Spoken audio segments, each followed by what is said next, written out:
Dr. Crom? Present. Mr. Onisworth? Present. Mrs. Purdy? Present. Dr. Cross? I'm present. Mrs. Lehman? Here. Mr. Roth? Present. And Mr. Red. Here. All right, join me in the Pledge of Allegiance.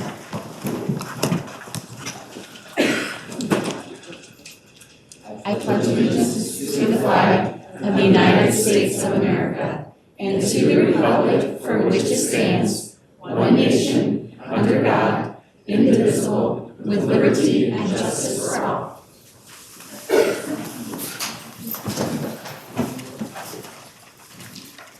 Audience presentations, are there none?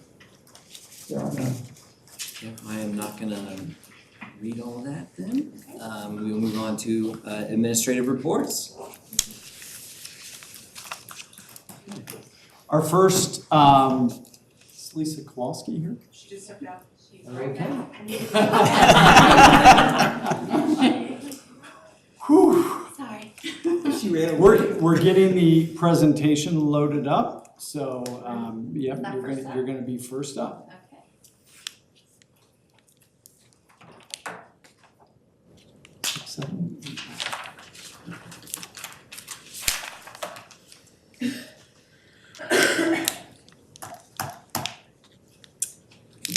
Technology. It's not working.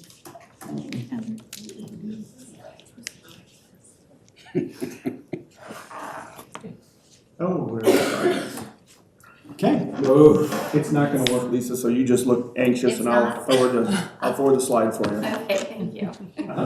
Okay, so as you know, I do this same report every year. I try to keep consistent so that you can always refer back to previous years if you ever want to know what's going on. And this is our look back at what FY25 ended up looking like and what we are looking at for our 26 budget. These are preliminary numbers. When I say that, they're not going to be far off from this.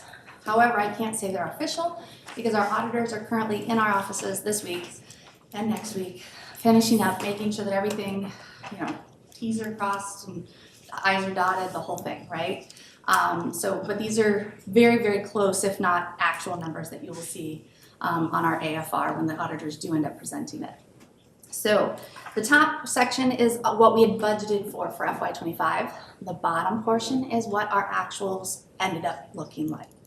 So for the most part, you can see most of the funds end up being right on what we thought they were going to be. Like the bond and interest, we thought it was going to be $13,000, ended up $17,000. That's due to interest income, that kind of thing. Some of the categories did much better. So in the ed fund, we actually thought, and we had budgeted to utilize $431,000 of our reserves, but we only had to use $175,000, which is fantastic. In our building fund, our operation and maintenance, that is the fund that every year I stand before you and I have to say, we budget for it because if it does happen, I have to have that money available, right? But carryover always happens with construction, no matter what. Because of our fiscal year ending June 30th, summer projects are usually our biggest projects, right? So we're never spending all the money that we're anticipating. So that money will be carried over. So as you can see, I thought we were going to utilize $1.6 million in our O&M fund. We actually ended up adding the $3 million to it, okay? In the capital projects fund, so that's another one. That is our bond money that we'd issued a year and a half ago, I think it was, specifically for the high school project. I thought we would utilize $6.2 million, but we ended up only doing 5.6, again, carryover. We haven't spent all the money for that project that is currently going on, so that $580,000 is just going to roll over to FY26. Okay, so this tells us what do our fund balances look like at the end of FY25. After all that happened, what do we look like? As you know, our bare minimum we have to have is that 180 days in reserves. As you can see in the 4 categories listed, we are well above that. We are doing okay. In the O&M fund, obviously that's going to look huge, right? Because we have all those funds that we're going to spend on the project. So it's always misleading when you look at the O&M when you're doing what we're doing, and that is upgrading our facilities the way that we're doing it. But obviously, we're gonna be spending a lot of that reserve down, so that number is gonna continue to go down in the next year or two. So, kind of took the numbers. Oh, it does not look good there. I apologize. That's not what it looks on my sheet. It should be actuals to projected, right? So 431, as I mentioned, in the ed fund was my projected. My actual is 175. I just like to put it side by side so that there's no question on how we thought we were going to do versus our actuals. But our ultimate bottom net change in all fund balances, that's not just the ones listed, but all of them, was projected to be a negative 7.8 million, but actually it was negative 2.4 million. Again, we're eating into the reserves specifically and intentionally. Okay. So what does our new year look like? I was actually just talking about this. This is my best guess right now. So one of the issues that we have is that as a district, we don't always get the final numbers before we do our budget. We're expected to file our budget by September 30th. Well, before I do that, I have to present it to you. Then you have to approve it. We have to have a hearing. There's all these steps. And in the meantime, I have to come up with what I think my best numbers are going to look like. In the next week or two, it could come back. I might find out more information on CPPRT specifically. That was one of those numbers that I've spoken to in the past years. It went way up for a few years, and now it's come back down. I'm taking a stab at a guess when I factored it in here, and it's a conservative guess, but maybe it'll come in a little higher, maybe it'll come in a little lower, I don't know. But right now, I'm doing my best guess in that respect. But other than that, for the most part, I think these are our spot-on numbers. So one of the things too is that depending on transportation reimbursement, so I do a transportation claim every year. If we get the 82% that the state is currently estimating that we will get, my transportation revenue might be higher than that, and it could be an additional $135,000. If that's the case, I might have to tweak this a little bit before I brought it before you for that final, but it's only because I don't have those numbers yet. I can't guarantee anything. The working cash, you'll note the 2.61 million. So 2.5 million is going to go to capital projects, as I've talked about.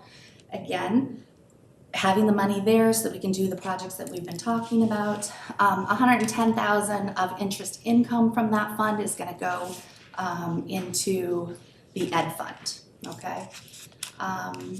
Then you look at the tort fund. Normally, you don't see a negative number in our tort fund. But this year, we are specifically paying the SRO payment to the village, or I'm sorry, to Morton Police Department for the FY25 service that they provided.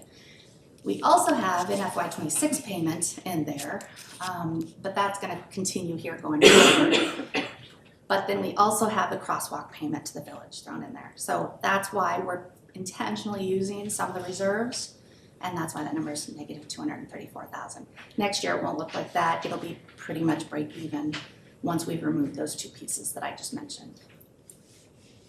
Okay. Our timeline. So I have already put the notice of the public hearing and that the budget will be on display here at the district office in the paper. That was published on August 1st, kind of to make the timeline work. You know, I'm always, especially since we only have one board meeting a month now, so kind of fitting it in. So I did that on the 1st. Today I'm presenting you the budget. Then on the 2nd, the plan would be we'd have the hearing, you would discuss it and approve it in that day. If for some reason something drastic happened, then we might have to have an alternate board meeting in the middle of September in order to get this done. I don't anticipate that, as I mentioned, but we do have that as backup if we needed to. So where is our revenue coming from? This is no different than previous years. The majority of our revenue comes from our property tax. So 72.4% of all of our budgeted revenue comes from that. Evidence-based funding, which is the state money that we receive. It used to be called general state aid, now it's called evidence-based funding. We receive about 5.2% of our revenue from there. And I listed where I am budgeting that. that is an area that we just got those numbers, anticipated a little bit less than we're actually receiving because we are getting some tier funding. Never know what that number is going to look like, and I literally just got that yesterday. So we do have a little bit more in there. CPBRT is 3.5%, and then federal sources is 3.2%. Other state revenue is 3.2%, so very comparable between those two. And then all the other local revenue equates to about 12.5%. That's interest earnings. Now that number is going to fluctuate in years. You won't always see 12.5 because right now we're still doing okay on our interest income because rates are higher for my investments. When I first came here, I was lucky if I was getting 0.8% on something. Today, we're right around 4-ish, depending on who I'm going with, how long of a term, that kind of thing. So that number can fluctuate quite a bit. Okay. Where does our money go? As we know, most of the ed fund goes to salaries and benefits. It's 81%. As far as all of our fund expenditures, it's 55.4%. Keep in mind, we have huge expenditures this year in our O&M fund, so that's why that number is so much lower. In an average year, I want to say it's closer to the 65, 70 mark. But because of all those expenditures in the O&M, that kind of dilutes that a little bit. So health insurance. We are budgeting an 18% increase from last year. We were at 2.8 million, now we're at 3.3 million. We are seeking a not to exceed of 19% for next year. Doesn't impact this year's budget, but it's something to keep in mind as we're going forward. So when I say that, it's planning accordingly, making sure that we aren't looking at it as, if we have a surplus here this year, we have all this money. That's not necessarily the case because next year, another 19% on top of our 3.3 million is, $500,000. So keep that in mind as we're looking at our numbers. The operations and maintenance fund contains 10.8 million for the capital project, and that includes $2 million carryover from FY25. And then, as I had mentioned, the 2.5 new dollars that's transferred from the working cash fund is going to go into the new projects that we're doing as well. And then I always like to break it down so you know exactly what projects are we doing. If somebody asks you, you know exactly what's going on here at the district on this page. This one-page summary tells you. We have a $2 million carryover. We're still working on the Grundy room renovation. Still working on the Lincoln restroom, although I think these projects are coming close to an end on those. They're looking good. We have the junior high roof in this, as well as the high school gym renovation. And that is the East Gym, right? Yes, thank you. Then we have the capital projects for this fiscal year. Obviously, the big one is that weight room addition that we've been talking about. We are currently out to bid for that, and we'll receive bids at the end of August here to move forward potentially with that. And I have budgeted a total of $7 million within that. And again, $4.5 million budgeted in O&M, another $2.5 million budgeted in that capital projects fund that I told you about. Then I have, and again, these are ballpark numbers because we don't know exactly what anything's going to come in at. They could come in much lower, fingers crossed. I hope that's what happens. They could potentially come in a little higher. We don't know, but this is what we're budgeting based on the architect's best guess at this point. Grundy and early childhood, talking about adding on to that space, we've budgeted a little bit for that. And then we have that maintenance, that's that carryover amount I referenced on the left side. And then the junior high STEM labs. We've been talking about that for a while now, and it's finally made its way into our FY26 budget. Okay. So I always budget 99% of our actual taxes that I'm hoping to collect. And that is because there's no guarantees. As we saw a few years ago, things happen sometimes. We're not always promised everything. We usually come in around 99.3, 99.4%, but I like to stay a little bit more conservative just in case. Our property tax revenue this year is increasing by 1.4 million in the ed fund and 290,000 in the O&M fund over last year's levels.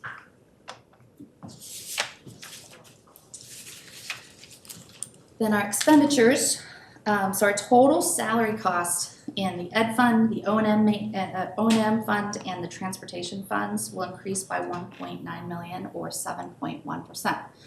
This includes our annual increases, as you know, along with lane adjustments and additional positions or any other adjustments, okay? So it encompasses a lot of things in there. So if our raises are 5%, that doesn't take into account the other things that I was mentioning, so.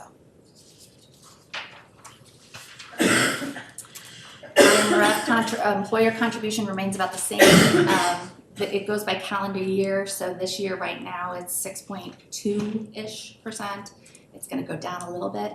That doesn't really fluctuate very much, but I just always mention it. Our bond payment schedule. So these are all the payments that we have remaining and the amount that is due this year.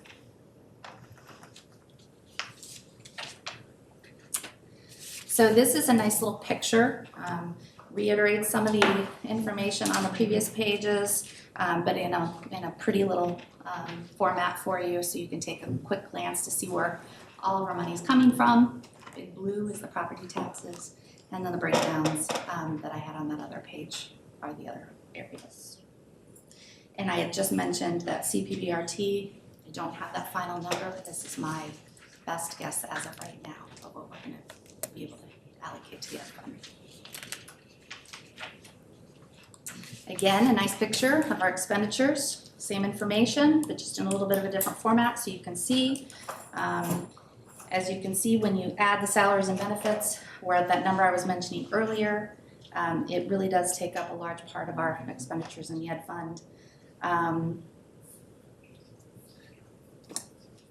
don't really have too much else to say about that. It's pretty. In this next page, you'll see what does that mean. So just because I tell you numbers, you always want to know what did last year look like? What did 2 years ago look like? So this is that picture for you. Obviously, the salaries are the salaries. The benefits are semi out of our control, right? That's health insurance. If we have an 18% increase, I can't control that. It is what it is. Our people are doing the best they can to negotiate the best pricing that we can get, but that continues to go up a considerable amount. I'm trying to think if there's anything else. I don't think so. Okay, next one. Same thing in the O&M fund. I'm giving you that picture of the revenue. We really don't have a lot of sources of revenue in the O&M fund. We have property taxes, the interest on investments, which again, you can see that's a very large number. In previous years, that number might be 50,000. You know, we're in good times if you have money to invest, as we do in reserves, and we're being able to add a little bit more to our dollars because of it. Other local revenues like rentals, that kind of thing, just so you know. Expenditures, there's that capital outlay that I mentioned, $11 million. Lots of projects fall within that, okay? The weight room, the junior high STEM labs, all of those on the previous page are within that number. And then the next one, so I even specifically labeled here 10.8 million of that are the capital projects. That remainder includes like non-building improvements and equipment. So that might be upgrades to a parking lot. Maybe we need to resurface it, or we might need some equipment of some sort. So that falls in, that's what the difference is between those numbers, just so you know.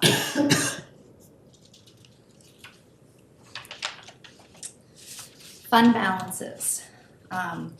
So I always bring this to you at the levy time as well. In recent years, it's been a very big topic of how much money does a school district have on reserve. Because our job is not to accumulate and pile up all the money. Our job is to be resourceful and responsible with the money that we have, and try to limit the increase in taxes as much as we can, right? That being said, when you look at these numbers, as you know, we have that $16.8 million in the O&M fund right now, okay? That being said, it shows we have 376 days in reserve. We don't have that, right? Because we're gonna spend that money, and it's an intentional spend. It was an intentional allocation of funds to that fund so that we wouldn't have to raise taxes and go out for a referendum and do all of that. So that is why that number is so large. Next year, when we spend it down, you can see then we're bringing that number down quite a bit, okay? Every year is going to look a little different for the next couple of years until we get these projects under our belt, so I can't tell you what that number is actually gonna be every year. I'm only guesstimating right now based on what I am projecting our expenditures to be as well as our revenue. So always keep that in mind when you're looking at this page. And then here, I just broke it down again at the top, so you can keep in mind our total O&M budget is $15.4 million, and that sounds like such a huge number. It is a huge number. It really is what we typically spend. But again, that 11 million of it is all the projects that is listed that I explained. And then you've got the few million for the salaries and benefits, and then some other routine bills and equipment. Under that, you've got electricity, you've got water, you've got gas, you've got internet, you've got, you name it, right? Well, maybe not internet, I'll say that's a new thing. But everything else kind of falls under the O&M budget for all of that. And then I wanted to also put it very clearly what the capital projects fund will look like. That total of 13.3 million, how much of it's gonna come out of the capital projects fund? It's gonna be that 2.5 million that I told you we're gonna transfer from the working cash to the O&M, as well as that leftover amount that I mentioned earlier. Okay, so that's why that total comes up to be what it is. Then the next page, so after all that's said, we have our budget, we know what we're doing, we have a good plan. This is our page that tells us what do our fund balances look like at the end of next year. Okay, so June 30th next year, this is my proposal of what I think everything will look like. So here, you can see in the O&M fund, it's actually shown 177 days. But again, as I mentioned, that is based on the expenditures of this year, which is not a typical year. We're not really gonna be 177 days. It's gonna be the 300 that I had mentioned, right? More so in that because we're still gonna have some money to carry over, right, for some other projects. Another thing to make note of, our transportation fund is still doing okay at 188 days in reserves. Now that is a fund we don't get a lot of funding. And I kind of mentioned earlier how our transportation depends on what we actually end up getting from the state and what kind of revenue that's going to bring into that fund. Well, we also are allocating some additional funding that we're now getting for Medicaid to that fund. And that's intentional as well. And the reason is because we have to have specific vehicles for some students for transportation purposes.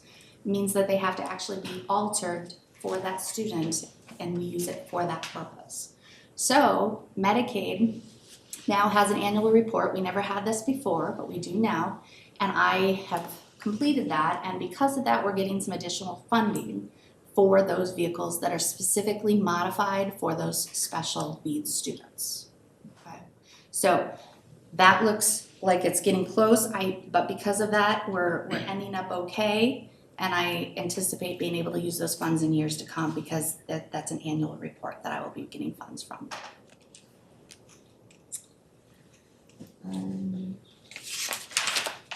The next one is just that pretty picture. This always looks worse than it ends up being, but I can't get excited and I can't be too optimistic and think, oh, next year interest rates are going to be fantastic.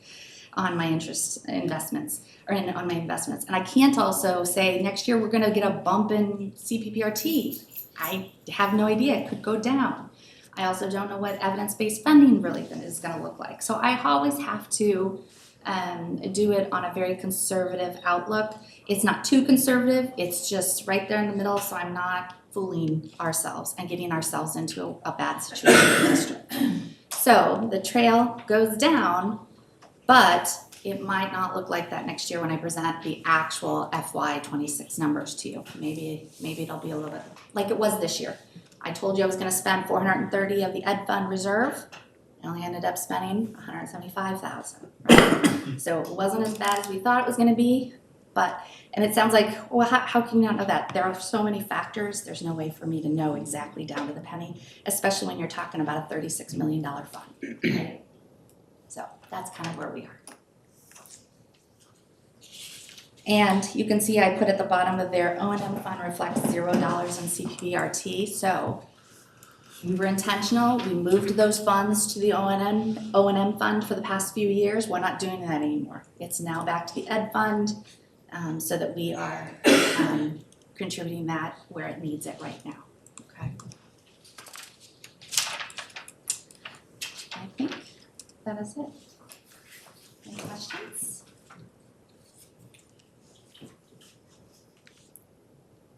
Thank you, Lisa. It's awesome as always. It's impressive the detail and the time you put into it.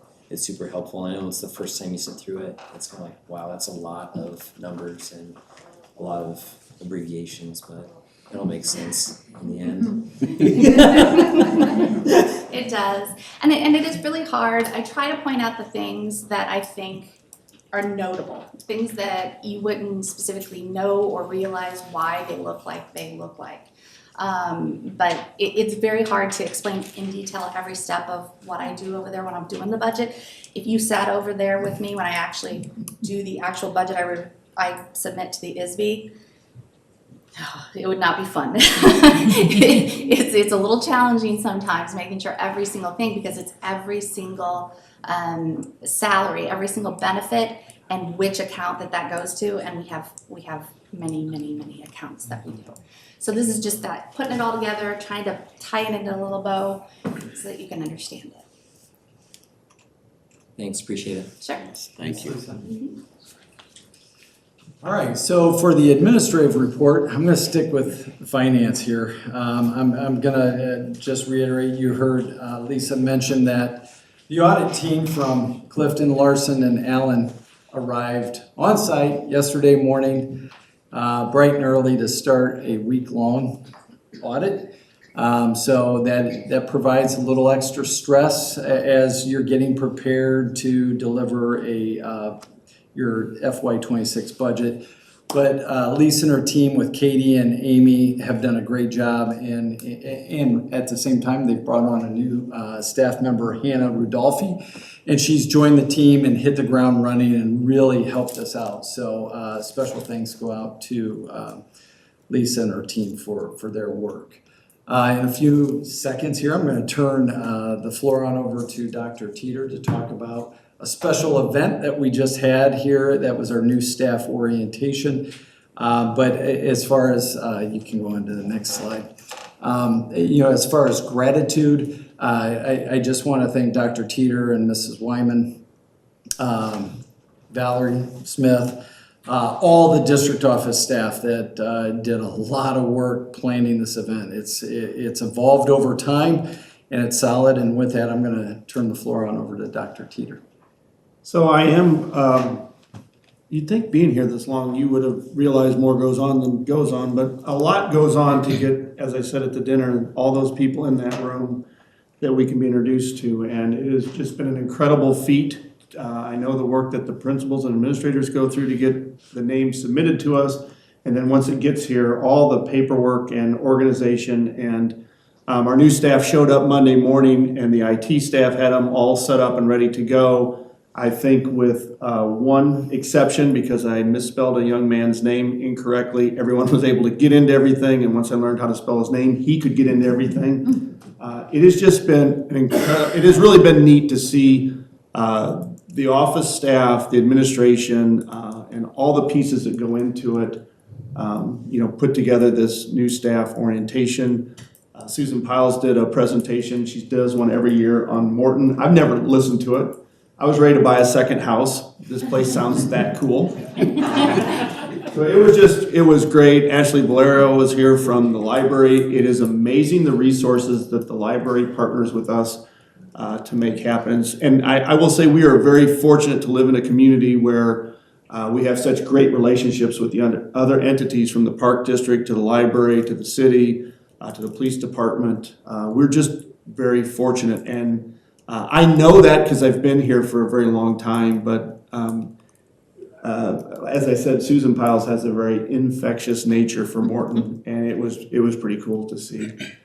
So I'm glad that this is something that has been a tradition here. I always love to eat. I love the dinner as a part of the tradition, but the orientation itself has just been a great experience from this new perspective, and I'm thankful that that's what we do and the staff members that we have joining us. Thank you, Dr. Teeter, and I just want to recognize all of you, the board, that has supported this new staff orientation over the years. I'd like to say it's second to none. Here's a picture of the new staff. We heard tonight the diverse backgrounds that they're coming to us from, and so those that have worked in other districts, they're shocked at how well this program is run. So thank you to the Board of Education for supporting that. So we'll go on to the next. So I've got a handful of slides on facilities. The first one is the Morton High School Phase 2. As Lisa mentioned, officially went out for bid on Thursday, July 31st. There is a bid opening scheduled for Wednesday, August 27th at 2 p.m. I need to thank Lee Garretts and Ronnie Shuck and the MHS administration. I know that Kirk and his team did a lot of last-minute work to make sure that bid got out on the 31st. And so we're excited about seeing where the bids come in. Hopefully we get a lot of interest in the project, and I hope that we have some good results to share after the bid opening. And sticking with the high school, the East Gym project is progressing well. Rodney shared that they started on the 4-week-long process of installing the new gym floor. So that's everything from the concrete up. So we've got a couple multiple layers, a subfloor, and then they come on in and do the rest of the hardwood. And so we're excited about that. So, spacebar. Next, moving on to Jefferson. Wow, I cannot believe, this looks amazing, okay? And so the team that put together the color schemes, if you look at the picture on the left, that is stained wood, not painted. And whoever came up with that, they get an A+ on this effort here. And then the center logo. So thank you, Jamie, for sending over a couple pictures. We're missing some doors, but you'll see a common theme throughout the rest of our facilities update. So moving on to Grundy, I've got 2 things to report out on. The related services offices are almost done, but they're missing doors. Okay, for some reason doors are on back order.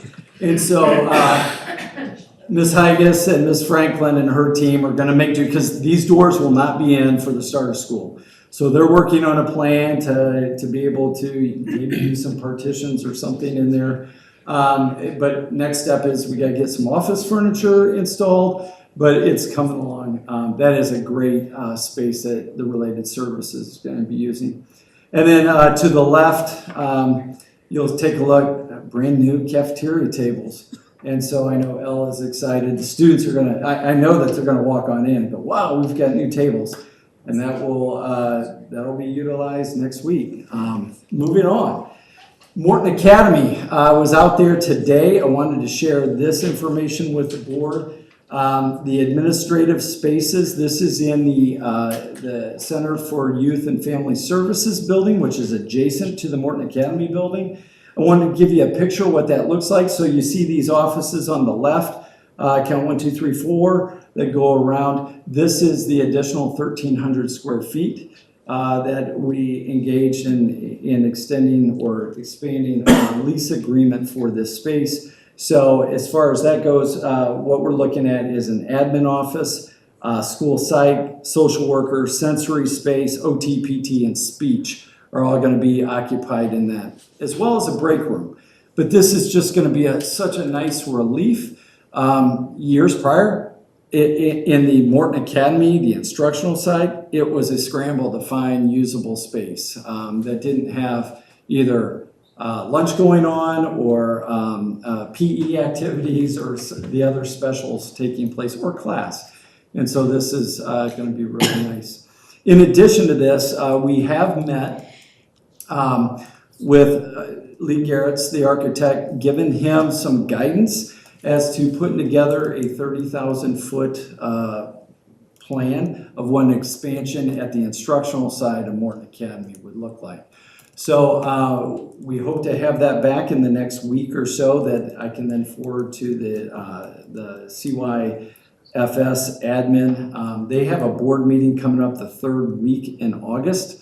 And so our hope is that they can present that, a 30,000 foot view to keep the conversation moving in the right direction as a possible expansion there. And that was included in Lisa's budget, the $1.5 million that she put in there. That is to account for a possible project. Now, what is the reality of spending all those funds this year? Probably minimal, that we'd be able to spend all those funds, but it would carry on over into the next year. Okay? Moving on, Lincoln.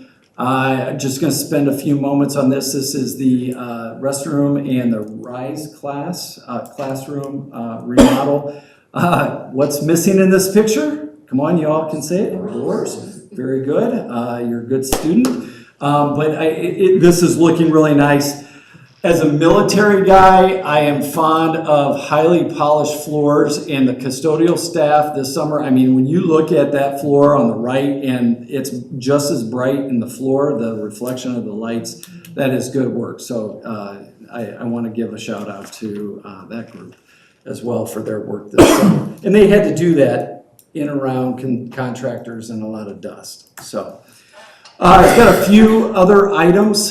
There was a group of us, Ms. Smith, Valerie, Mr. Carter, Ms. Hygus, Ms. Wyman, Ms. McClure, and I attended the standard reunification method training that took place out at Northwoods Church, way out in North Peoria. Dunlap hosted the event, and there were a number of schools that participated in it. It was a full day training that was excellent. It focused from the standard response protocol, which we adopted as a district about a year and a half, 2 years ago. And the standard response protocol is all the stuff on the front end trying to deal with in the event that we would need to change a status in our building from regular operations to a hold, to a secure, or a lockdown. That is founded on, and it emphasizes building relationships, okay, with our police, our fire, our EMTs, all of our first responders. And so just having common language and sharing resources along that way.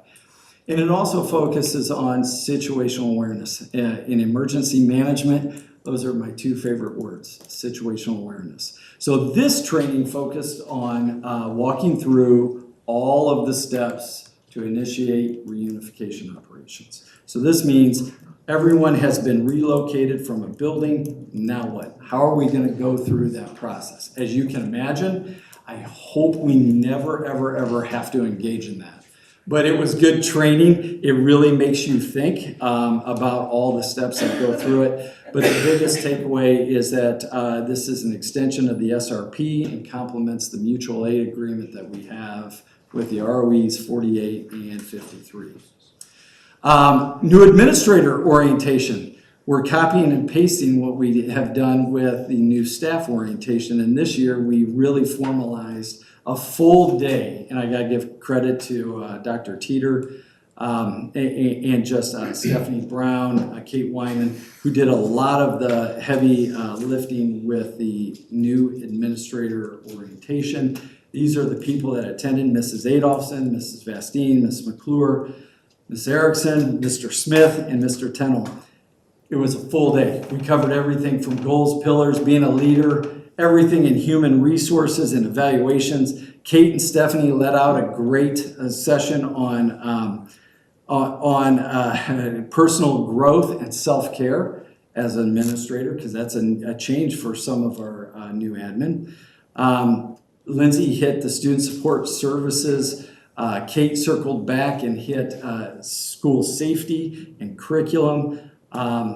We covered the full spectrum of technology and resources that we use here in 709, and then Dr. Teeter finished up with managing fiscal resources. So Lisa's proud that we even hit the fiscal side of the house. Had great feedback on that. I mentioned crosswalks. If you've been out and about in Morton, you can see that the village has made some progress with the concrete work. So they're ahead of the game. I'm almost done with my report. I don't know how many people are going to like this next thing. The first day's staff report on Monday, August 11th. And then the students, I'm sorry students, your first day, it's a half day, is on Tuesday, August 12th. The extension to the board on the 11th, we serve breakfast from 7:30 to 8:30 at the cafeteria at the high school. You're more than welcome to attend, help out. If you just want to walk around and drink coffee and share some good stories, you're invited. Just let Valerie know. And then we'll have a kickoff assembly from about 8, starting hopefully about 8:45 to about 9:15, and then get everything sent on off. Everyone sent out to start the school year. Last thing here in the administrative report is the policy review. Our homework was to go through section 2, which is school board policies, and we had a handful of policies going from 210 to 2100. That's my report. Do you have any questions about the policy review or anything that I shared with you? Any updates on when the doors are going to be in? The steel doors are coming sooner than the wooden doors. And so the steel doors should be in possibly next week sometime. The wooden doors, we may be a couple weeks into the school year. How about I say this, 2 weeks after the school year. Don't hold me to that. No, you just said it. It's from the line, The Money Pit. How much longer until we're done? 2 weeks. 2 weeks. So. Any other questions? Okay. Nope, we're not to discussion items yet. All right, so board reports. I want to reiterate, thank everyone for all the work that goes into the new teacher dinner. It's pretty great to get to sit down, have a good meal, share stories, joke around, be human, and connect with people. It's super, I think, worthwhile for us to be in there and do that with them. So thanks everybody for showing up. We had talked a little bit last time about the board and building meetings last time, and this says that Mr. Jerry Rudd is going to talk about that. Is that true? Yes, Okay. Would you like to give us an update? I will. So first off, thanks for everybody that sent your wishes for what the new meeting with the teachers are going to be. I got it like 30 seconds before the meeting, so I did the best I could to explain to the committee what the board wishes. So I thought I did a good job with that. The board, the committee was fantastic. I couldn't have had a better experience with that committee. I didn't know what to expect going into it. When I left, it's like, hey, I feel pretty good about what the future is. Now, is it 100% official and what we're gonna do? No, because we need to come back here. But Dr. Sanders sent out an email to everybody that had a very good minutes. And really the biggest thing that I'm gonna share with you guys is between the committee members and what the board wished and the district office, I think the best way forward, we had 3 action items, right? One was MPTB would take a video or whatever they wanna do, the principals would get a hold of them, 1 school per month, right? So MPTB would then highlight, I think we used Letty Brown, and for October, they would highlight Letty Brown that's what would happen during that month. The board at that point, the board members could go in and visit Letty Brown at your time, because you have a different schedule than I have, than, and so on and so forth. We get to go see it, but we just need to let the principal know, in that case would be Mrs. Waterfield, know, hey, we can be here at such and such time, so they can set up something for us to do. And then finally, somebody from the board said, hey, let's still do the 5:30 things, but not on a board meeting night. So that meant I suggested, this is a suggestion, not knowing who wanted what, the alternate meeting that we're supposed to have that we no longer have, and maybe we go visit the school of the month at 5:30, and we didn't say how long we were gonna be there. Mrs. Waterfield said, hey, let's have something a little bit more organized at that point in time, so we can show you what we wanna show you, but not real long. So maybe it's 30 minutes, maybe it's 60 minutes. So that's kind of where we're at. We never decided on what school was gonna be on what month. But anyway, the committee members were really good to work with. There was a lot of brainstorming, but that was the 3 big action items that came out of it. 1, MPTB does their thing. 2, we get to go visit the school at what's convenient for us and the school. So it's not, hey, I'm gonna be here at 9 o'clock. No, we have to get permission. And then the third thing is the every other meeting, every other Tuesday. What is it, the third Tuesday? Third Tuesday. Third Tuesday of the month, we would go there from 5:30 to 6:30, or whatever the time might be. And that's the biggest highlights, the 3 big highlights. And again, you guys can go in and read the minutes. And then Mrs. Waterfield, you wanna jump in here? I thought we talked about more like, visiting tables like the junior high does, where you could go and visit a table, but, yep, I talked about all those things. We did do the speed, we talked about speed, but we didn't really finalize what we're gonna do at each school. That was an item that we talked about. I don't know if we ever actually finalized that. So that was kind of left Yeah. intentionally open. For sure. And then I think each school could kind of do what they want to make it to where they can highlight, show off what they want. So between the MPTV, between us going and between the highlights of that the third Tuesday of the month, and then here's the other thing. I used your quote, hey, this is an opportunity, not an obligation, but we do want to get the teachers there, as many as possible, but they're not obligated to go. And then some of the committee members said, hey, it's on them if they don't want to go, to kind of show off what they're doing. So, and then we decided, hey, if they're not gonna be there, we only get 5% of the teachers showing up, and then it's kind of not hitting the spot. But what we decided, what we talked about, hopefully will get us back to the sweet spot, and we'll have to adjust. This will be something new, and I think if we try this and then it works, say 50%, then we'll adjust the other 50%. So it's something better than what we had this past year. We tried the mornings, it just didn't work. So that's where we are. Thanks again. I thought it was a good committee and a good meeting. It was an hour long.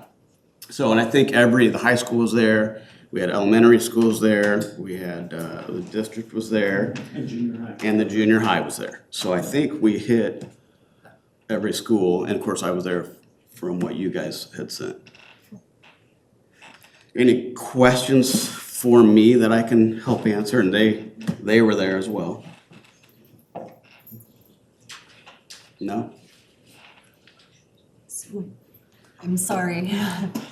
So what should we expect then, say for September? Who's the point on that? What will we be hearing as a board? I'm hoping, that's a great question, and I talked to Dr. Sander just a little bit, maybe 30 seconds.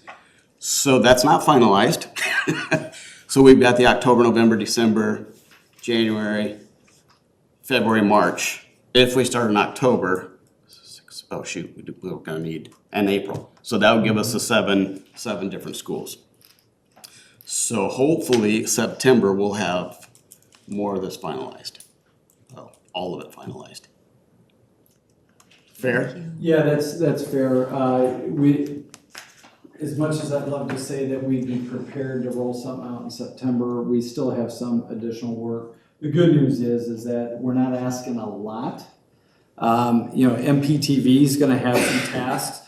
The video that we would share at a board meeting, we're looking at those 3 to 5 minute videos of what's happening in their building, and we can showcase that at a board meeting. And so if we use December, and I know December can get really, really crazy, we may have some work to work around. So we got to plan that. But as we're getting back in, I met with Ben Ginzel and shared kind of where we're at. We have a meeting coming up here in August, on August 21st, to continue on with the agenda. Not as a committee, but just between the MEA and the DO, so that we can start. And then we need to sit down with the leadership team to see who would like to take what month, because I bet that there's a certain kind of pecking order that is really important with that. So we'll bring something back to the board, more of a structured calendar, and then we can start to work on improving the process. But I don't know if anyone saw me, I kind of looked over at Stephanie, and we're rolling out the continuous improvement model. And so I did this because it is the infinity loop. And so as Mr. Rudd said, what we're looking at is just improving upon what we did last year. It's just that simple. So. And then hopefully we'll find out, because, if we go there for 20 minutes, the third Tuesday of the month, probably not gonna hit the sweet spot. If we go there for 3 hours, that's definitely not gonna hit the sweet spot. So, maybe not to exceed 60 minutes while we're at the school. So that way everybody's happy. We're not killing the teachers, because I think that was part of the problem 2 years ago. They're putting together these videos, and they were overdoing it from what we wanted, and that was expressed. So anyway, we just need to hit the sweet spot, but the sweet spot, I think we're gonna get closer. Thank you. And again, I'd like to say thanks to all the committee members that were on there. I really thought it was good, because everybody brought their brain to brainstorm. And everybody had an open mind. That's what I like. When you don't have an open mind with a closed mind, you get nowhere. Everybody had an open mind there. Okay. So we have a path forward on it, and okay, some things iron out, and we'll get there. Okay. And then anything else for agenda building?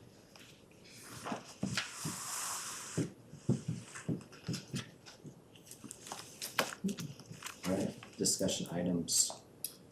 Okay, the one discussion item is the e-learning plan. I can go into whatever depth the board would like me to go into. I know it's been a long night, but our e-learning plan is up for renewal. It's a 3-year plan. It was last done in 2022.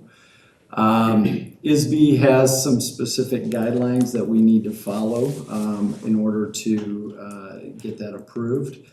I do want to read this statement, though. This was on the ISB website, and it was really good, and you'll see where I'm going with this. So here it is. The Illinois State Board of Education recognizes and affirms the fundamental importance of in-person learning for the well-being of students, families, and communities. We know that children learn best and educators teach best when they are physically present together in the same space. I love that. I thought that was very well said, and I wanted to share that with everyone, because as we move into our e-learning plan, renewing it, it is just another tool in the toolbox. We have emergency days, and every district is allowed 5 emergency days. There's also up to 5 e-learning days. And for e-learning, we're not making any recommendations to change our existing e-learning plan. The community can look at it, the board can look at it, anyone can go out and take a look. It's located on our website underneath the parent tab. It's a pretty comprehensive plan, and basically it's used in the last resort. And it does provide some options. We haven't utilized the e-learning plan over the last 3 years. But I just want to make this point clear, with e-learning plans and emergency plans, you would have to exhaust all 10 of those before you could use active God days. I'll give you an example. A tornado that hit a town, just north of here. There were districts that had exhausted their 5 emergency days, and this was time before e-learning days. And so then they just enacted active God days. And so in the event that there would be something catastrophic, we have the leverage of having 5 emergency days, 5 e-learning days that we can continue. And so there is the advantage of doing that, but it's just another tool that we have. So there is a formal process. We have to have a board hearing, and that would be scheduled for September, the September board meeting. Lisa's going to have a board budget hearing at that meeting as well, so we'd have back-to-back hearings. That just allows the community to come in and provide public comment. That's the whole purpose of the hearing. We also have to provide written/electronic notice of the e-learning plan to all of our parents and guardians and caregivers. That would most likely, Valerie, here's our homework assignment. We got to get that statement ready to go for next week's first edition of the Potter Post, and we'll check that box. And then I'll send something out to our employees because that has to also go out, electronic notice of that to the employees. And then after we check all those boxes, then there would be an action item at the September board meeting for it to adopt a resolution to approve our e-learning plan. So unless you have questions, comments about the e-learning plan, we're not changing anything up. It's been in place for the last 3 years. So we just can't eliminate it then, kind of like what I said in the text. To eliminate the e-learning plan? The initial thought is I would be hesitant to do that because you just don't know what could happen. And if you get into the Act of God days, those can just drop off your calendar. So in the example I gave, students need to be in attendance 176 days. If you use your 5 emergency days, then you're either looking at extending contracts or you just use active God days and you shorten it. And that's what happened in 2013. District, students only attended we'll say 171 days. And so, but that's for the board to look at. My recommendation would be to move forward with maintaining the e-learning plan. Yeah, so so the opening statement basically tells you, well, e-learning's terrible, but maybe it's better than nothing in a situation that there's no other option. And I'd say, we've had this plan in place for 3 years. I don't understand why if we're not changing it, it needs to be renewed every 3 years. That seems silly, but I would still say that's maybe my preference. Like you said, well, we don't need them because we haven't used them.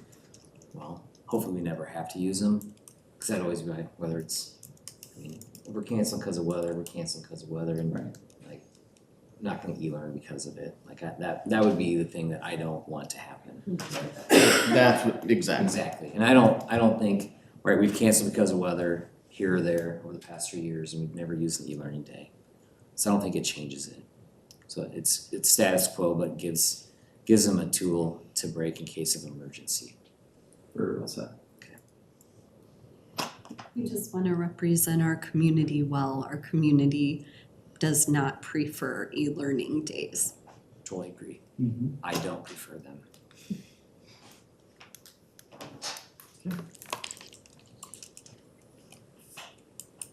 You want to just get rid of it? I don't want them, but what if there is a tornado and you have to do it? But if there's a tornado, then you don't have internet, you're not gonna be able to do it anyway. So it's almost worthless to me. Now you got more paperwork that you gotta track. Do I wanna get rid of it? Yes. Do I see the need, the 0.01% need? I mean, whatever, it's not hurting anything, so I'm not gonna go to battle on this one. I don't like it, but whatever. Anyone else have an opinion on the matter? Okay. Then we'll proceed. We'll get the notice out to the paper. indicating the hearing, and then we'll get a resolution drawn up for the September board meeting. That one's gonna be a big agenda. Thank you. Alright, so that ends discussion action items. First, I have a motion for the Board of Education to accept the revisions as presented to the board from press issue 118 with recommended district edits.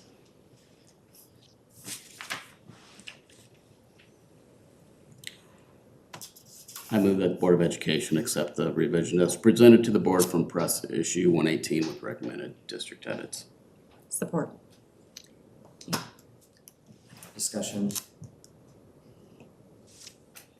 Keep doing the greens and the reds, whoever's it doing makes it. it so much easier to realize. Thank what's you. going on. Is that you? Appreciate it. Thank you. Okay. Thanks, Valerie. It's all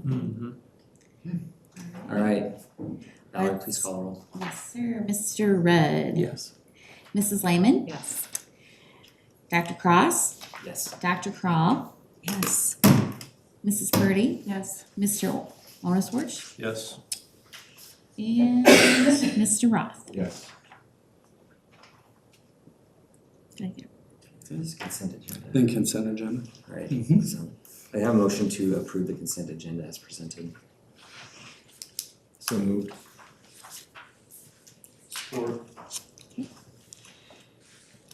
Please call the roll. Let's do Mr. Roth. Yes. Mr. Onisworch. Yes. Mr. Red. Yes. Mrs. Purdy. Yes. Mrs. Lehman. Yes. Dr. Crawl. Yes. And Dr. Cross. Yes. And do I have a motion for the Board of Education to move into closed session for the purpose of personnel and negotiations? So moved. Support. Please call the roll. Mr. Red. Yes. Mrs. Purdy. Yes. Mr. Roth. Yes. Mr. Onisworch. Yes. Dr. Cross. Yes. Dr. Crawl. Yes. And Mrs. Lehman. Yes. Alright, take 5 minutes. Okay. Thanks. Thank everybody you. for coming.